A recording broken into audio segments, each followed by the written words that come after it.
यमुना प्रदूषण को लेकर स्थानीय यमुना भक्तों द्वारा फिर से आंदोलन खड़ा करने की चर्चा शुरू कर दी है। इतना ही नहीं, उन्होंने मथुरा में यमुना का मूल जल लाने के लिए सुप्रीम कोर्ट की शरण में जाने का भी ऐलान किया है। मथुरा में यमुना नदी की स्थिति किसी से छिपी नहीं है। बेहद दुर्दशा को प्राप्त है यमुना। पिछले 2 दशकों से यमुना के उद्धार के लिए तमाम धार्मिक संस्थाओं द्वारा धरना प्रदर्शन आंदोलन किए गए। एनजीटी और सुप्रीम कोर्ट में याचिका भी दायर की गई, लेकिन स्थिति बद से बदतर होती गई। अब तक कई हजार करोड़ रुपए यमुना जल शुद्धिकरण पर खर्च किए जा चुके हैं, लेकिन यमुना में गंदे नालों का जल ही दिखाई देता रहा। यमुना शुद्धिकरण को लेकर इस बार ब्रज भक्त मंडल श्री मधुपुरी नामक संस्था द्वारा यमुना लाओ अभियान शुरू करने की घोषणा की गई है। इस संबंध में बुधवार को संस्था की ओर से एक प्रेस वार्ता की गई। प्रेस वार्ता के दौरान संस्था के संरक्षक यामिनी रमण आचार्य और बनवारी लाल अग्रवाल ने जानकारी देते हुए बताया कि मथुरा में यमुना नदी में एक बूंद भी मूल जल नहीं है, सारा पानी गंदे नालों का है। उनकी मांग है कि केंद्र सरकार मथुरा के हिस्से का जल यमुना में छोड़े।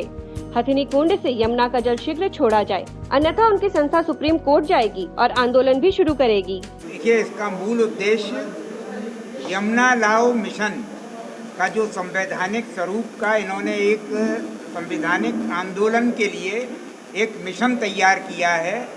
हमारे मुकेश चतुर्वेदी जी ने, विपिन चतुर्वेदी जी ने, मदन मोहन श्रीवास्तव जी ने, बनवारी लाल जी ने, फूलचंद गर्ग जी ने, भारद्वाज जी ने, तो ये सब और भी हमारे कई साथियों ने, इन सब लोगों ने मिलकर किया है कि हम निस्वार्थ भाव से यमुना जी का जो हिस्सा है, ब्रज के धार्मिक और पौराणिक महत्व को देखते हुए जो आगरा का हिस्सा है, उसकी ऐतिहासिक धरोहर, ऐतिहासिक स्वरूप को संरक्षित करने के हेतु जो यमुना जी, आप देखिए ताजमहल भी यमुना जी के किनारे ही बसा हुआ है, यमुना जी से सुशोभित हो रहा है, तो उसको यमुना जी को लाने के लिए हमारा मिशन है, जिसमें कि हम इस मामले को सर्वोच्च न्यायालय में ले जाने के लिए प्रयास कर रहे हैं। और जैसा न्यायालय के माध्यम से हम ये उम्मीद करते हैं कि हमको न्याय मिलेगा।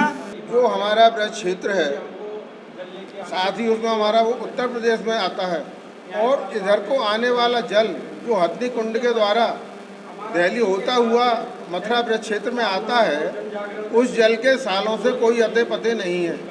अब वो जल कौन से कॉन्ट्रैक्ट में, कौन से समय पे यूपी गवर्नमेंट द्वारा हरियाणा गवर्नमेंट से क्या कॉन्ट्रैक्ट किया गया, हथनी कुंड से कोई जल नहीं छोड़ा जाता है। और जो हथनी कुंड से छोड़ा जाने वाला हमारे हिस्से का जल और हमारे यहाँ यमुना जी में नहीं आता है। तो इस प्रकार यहाँ हमारे यमुना जी की जो स्थिति बनी हुई है, जो किसी समय अविरल एकदम निर्मल धारा जो बहा करती थी, और बाहर से देसी परदेसी यात्री आज लोग आते हैं, और हम लोग वहाँ पर जाकर के रोजाना आचमन करते थे, स्नान करते थे। आज वो दर्शन कुछ भी यमुना जी का स्वरूप देखने को। आपकी संस्था क्या कदम उठा रही है? हमारी समिति जो उठाने के लिए बाध्य है कि अगर मानो गवर्नमेंट नहीं सुनती है तो हमको मजबूरन सुप्रीम कोर्ट में इसका दावा ठोकना पड़ेगा, और उत्तर प्रदेश के हिस्से का जल, ब्रज क्षेत्र के हिस्से का जल हमको वहाँ ऊपर से दिलाया जाए, जिससे कि यमुना की धारा अविरल निर्मल बहती रहे और प्रदूषण वहाँ से निकलता रहे।